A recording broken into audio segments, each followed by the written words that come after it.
Hi guys, today we're going to have a look at the background to Hitler's speech to his military command from the 22nd of August 1939. It's important that you have a look at this, take some notes down and fill in the table that's required.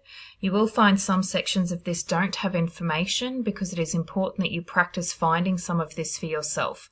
For your exam, you will have an unseen speech where you'll have to do all of this research yourself, so it's important to practice that before that occurs. So background to the speech and the speaker. Hitler was born on the 20th of April 1889 in Austria.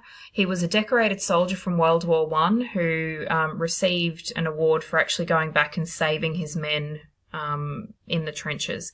He then joined the German Workers' Party, which would later become the Nazi Party, and became their leader in 1921.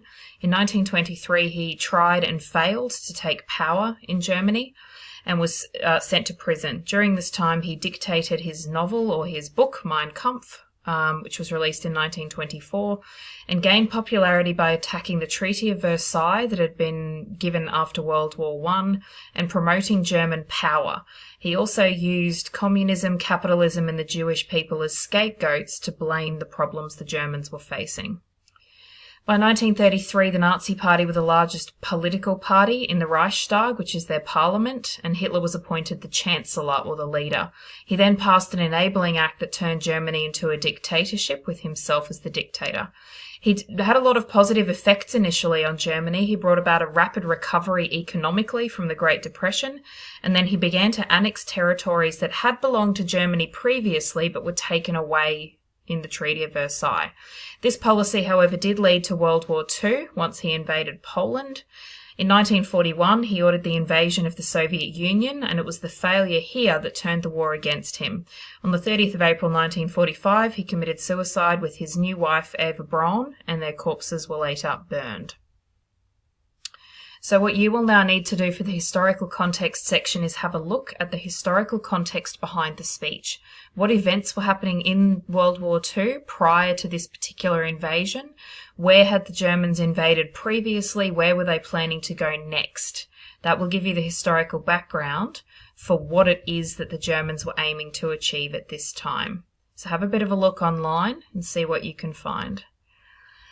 The purpose of the speech, it was delivered at Hitler's Bavarian retreat in the Obersalzberg Mountains to his military commanders. We don't actually have a full copy of this text. What we have here is a collation of various notes from his generals. So there's some contention about which bits of the speech were accurate and which bits may have been added later. But it does give an insight into the mindset Hitler had, and it was used during the Nuremberg war trials in convicting the Nazis. So I want you to think about and research. There is some information online about this. What purpose would this speech have had? Why was the speech delivered? To whom was the speech addressed? So who was listening to this speech? What was the intended outcome of that speech? So have a look at the background, have a bit of research and filling in that third column along on the purpose of the speech. And then for your last column, the impact, the speech set the context for the war to come. Germany did indeed successfully invade Poland and other nations that Hitler outlined in that speech, and they did undertake to send many in those nations to their death, the way that he described. The speech seems to have been the catalyst for setting the Nazi agenda, so letting them all know what the goal was, and for the upcoming battles of World War II, and ensuring that all commanders were united.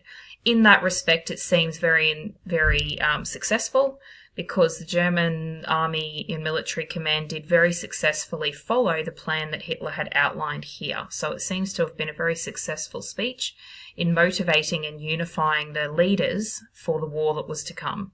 At the end of the speech, Hitler says, the speech writer itself, who was noting this, says, "The speech was received with enthusiasm.